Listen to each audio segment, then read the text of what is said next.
Sir, ಇವತ್ತು neat ವಿರುದ್ಧ ಈಗಾಗಲೇ ದೆಹಲಿಯಲ್ಲಿ ಸೋನಂ ವಾಂಗ್ಚುಕ್ ಅವರು ಕಳೆದ 20 ದಿವಸಗಳಿಂದ ಒಂದು ಧರಣಿ ಉಪವಾಸ ಸತ್ಯಾಗ್ರಹ ಕೂತಿದೆ ಸರ್. ಆ ಒಂದು ಸತ್ಯಾಗ್ರಹಕ್ಕೆ ಬೆಂಬಲವಾಗಿ ನೀವು ವಿಜಯಪುರ ಜಿಲ್ಲೆಯಲ್ಲಿ ಇವತ್ತು ಒಂದು ಧರಣಿ ಕೂತಿದೆ ಸರ್. ಇದ್ರ ಬಗ್ಗೆ ಏನಂತ ಹೇಳಿ ಸರ್? ಇವತ್ತು ದೇಶದಲ್ಲಿ ಯುವ ಜನತೆಯ ಬದುಕಿಗೆ ಕೊಳ್ಳೆ ಇಟ್ಟಿರ್ತಕ್ಕಂಥ ಕೇಂದ್ರ ಸರ್ಕಾರ ಹಾಗೂ ಪರೀಕ್ಷಾ ಏಜೆನ್ಸಿ ಏನಿದೆಯಲ್ಲ ಅದನ್ನ ಇವತ್ತು ಅವ್ರ ವಿರುದ್ಧ ಖಂಡಿಸಿ ಇವತ್ತು ದೇಶದಾದ್ಯಂತ ನಡೀತಿರ್ತಕ್ಕಂಥ ಈ ಪ್ರತಿಭಟನೆಯನ್ನ ಬೆಂಬಲಿಸಿ ಇವತ್ತು ಪ್ರಗತಿಪರ ಸಂಘಟನೆಗಳು, ದಲಿತ ಪರ ಸಂಘಟನೆಗಳು, ವಿವಿಧ ಸಂಘಟನೆಗಳ ಮುಖಂಡರು ಇವತ್ತು ನಾವು ಈ ಧರಣಿ ಸತ್ಯಾಗ್ರಹವನ್ನ ಹಮ್ಮಿಕೊಂಡಿದ್ದೀವಿ. ಸೋನಂ ವಾಂಗ್ಚುಕ್ ಅವರು ಇವತ್ತು ದೇಶದ ಯುವ ಜನತೆ ಸಲುವಾಗಿ ತಮ್ಮ ಪ್ರಾಣವನ್ನೇ ಪಣಕ್ಕಿಟ್ಟಿರ್ತಕ್ಕಂಥ ಸಂದರ್ಭದಲ್ಲಿ ನಾವು ಕೂಡ ಅವರಿಗೆ ನೈತಿಕ ಬೆಂಬಲವನ್ನ ಸೂಚಿಸುವ ಸಲುವಾಗಿ ಇವತ್ತು ನಾವು ಎಲ್ಲರೂ ಕೂಡ ಈ ಡಾಕ್ಟರ್ BR ಅಂಬೇಡ್ಕರ್ ಸರ್ಕಲ್ ನಲ್ಲಿ ಸೇರಿದ್ದೀವಿ. ಈ ದೇಶದಲ್ಲಿ ಯಾವುದೇ ರೀತಿಯ ಅನ್ಯಾಯ ಆದಾಗ್ಲೂ ಕೂಡ ಪ್ರಗತಿಪರ ಸಂಘಟನೆಗಳು ಧ್ವನಿ ಎತ್ತಿರ್ತಕ್ಕಂಥ ಇತಿಹಾಸ ಇರೋದ್ರಿಂದ ಇವತ್ತು ನಾವು ಕೂಡ ಆ ಇತಿಹಾಸವನ್ನ ಮತ್ತೆ ಮರುಕಳಿಸುವಂತೆ ಮಾಡ್ತಿರೋದು ನಮ್ಮೆಲ್ಲರ ಕರ್ತವ್ಯ ಆಗಿರೋದ್ರಿಂದ ನಾವೆಲ್ಲರೂ ಕೂಡ ಈ ಪ್ರತಿಭಟನೆಯಲ್ಲಿ ಸೇರಿದ್ದೀವಿ.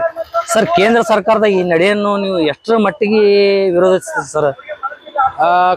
ಖಂಡಿತವಾಗಿ ಹೇಳ್ಬೇಕಂದ್ರೆ ಬ್ರಿಟಿಷರದ್ದು ಏನ್ ಸರ್ಕಾರ ಇತ್ತು, ಬ್ರಿಟಿಷ್ ಆಡಳಿತ ಏನಿತ್ತು, ಇವತ್ತು 2012-14 ನಂತರ ಮಾತ್ರ ಅದೇ ಬ್ರಿಟಿಷ್ ಆಡಳಿತ ಬಂದಿರುವಂತದ್ದು ನಾವೆಲ್ಲರೂ ಬಹಳ ಖಂಡಿತವಾಗಿ ಹೇಳ್ಬೇಕಾದಂತ ವಿಷಯ. ಹಂಗಂದ್ರೆ ನರೇಂದ್ರ ಮೋದಿಯವರ ಸರ್ಕಾರವನ್ನು ಬ್ರಿಟಿಷ್ ಸರ್ಕಾರ ಅಂತ ನಿಂದಿಸ್ತಾ ಇದ್ದೀರಿ? ಹೌದು, ಖಂಡಿತ ಬ್ರಿಟಿಷ್ ಸರ್ಕಾರದಕ್ಕಿಂತಲೂ ಘೋರವಾಗಿರ್ತಕ್ಕಂಥ ಸರ್ಕಾರ ಇದು.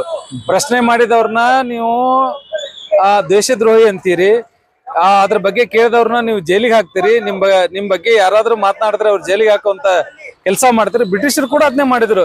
ಸ್ವಾತಂತ್ರ್ಯ ಹೋರಾಟಕ್ಕಾಗಿ ಸ್ವಾತಂತ್ರ್ಯವನ್ನ ಕೇಳಿರ್ತಕ್ಕಂಥ ಎಲ್ಲ ಸ್ವಾತಂತ್ರ್ಯ ಹೋರಾಟಗಾರರನ್ನ ಜೈಲಿಗೆ ಹಾಕುವಂತ ಪ್ರಕ್ರಿಯೆ ಬ್ರಿಟಿಷ್ ಸರ್ಕಾರದಲ್ಲಿತ್ತು. ಇವತ್ತು ಈ ಬಿಜೆಪಿ ಸರ್ಕಾರದಲ್ಲಿ ಕೂಡ ಅದೇ ರೂಲ್ ಇರುವಂತದ್ದು. ಡಿವೈಡ್ ಅಂಡ್ ರೂಲ್ ಅನ್ನುವಂಥದ್ದು ಬ್ರಿಟಿಷರ ಪಾಲಿಸಿ ಏನಿತ್ತಲ್ಲ, ಇವತ್ತಿಗೂ ಕೂಡ ಅದು ಬಿಜೆಪಿ ಸರ್ಕಾರದಲ್ಲಿ ನಡೀತಿರ್ತಕ್ಕಂಥ ವಿಷಯ. ಸರ್, ಇನ್ನೊಂದೇನಪ್ಪ, ನೀವು ಪ್ರಗತಿಪರ ಚಿಂತಕರಾಗಿ ಸರ್, ಈ ಸದ್ಯ ಇದೇ ಒಂದು ಅಯೋಧ್ಯೆಯಲ್ಲಿ ರಾಮ ಮಂದಿರದಲ್ಲಿ ಕೆಲಸ ಮಾಡುವಂತವ್ರು ಅಲ್ಲಿ ಹಣ ತುಡುಗು ಮಾಡಿದಾರ ಅಂತ ಈ ತರ ಒಂದು ಇದು ಇದೆ ಸರ್. ಇದ್ರ ಬಗ್ಗೆ ನೀವೇನ್ ಹೇಳ್ತೀರಿ ಸರ್? ರಾಮ ಮಂದಿರ ಆದಂಥದ್ದು ಒಂದು ನಂಬಿಕೆ. ಆ ನಂಬಿಕೆಗೆ ದ್ರೋಹ ಮಾಡಿರ್ತಕ್ಕಂಥ ಈ RSS ಮತ್ತೆ ಬಿಜೆಪಿಯ ಕಾರ್ಯಕರ್ತರನ್ನ ಇಡೀ ದೇಶದ ಜನತೆ ನೋಡ್ಕೊಳ್ಬೇಕಾಗಿರುವಂತದ್ದು.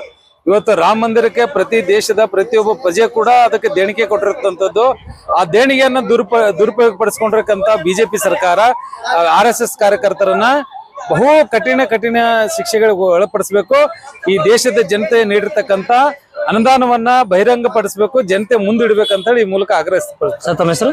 ಚನ್ನು ಕಟ್ಟಿಮನಿ, ಕರ್ನಾಟಕ ರಾಜ್ಯ ದಲಿತ ಸಂಘರ್ಷ ಸಮಿತಿ, ವಿಜಯಪುರ. Okay, thank you.